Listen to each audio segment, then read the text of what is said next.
Tara, lagta, ating pasyalan ang sentro ng Davao City.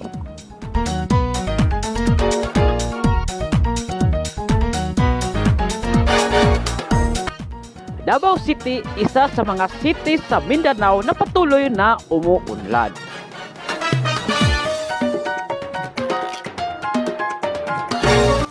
Kaya daming mga investor na patuloy na nag-invest dito. Welcome to Davao City.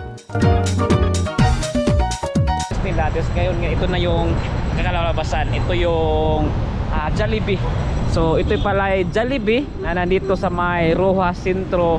So ito patungo na Chinatown. Chinatown na nga area na kadayo. Patungo to na Bahada area. Ito yung sentro sa may lapit sa may. Yan ito yung pinakamataas na building dito sa Davao na makita. Itong Del Balde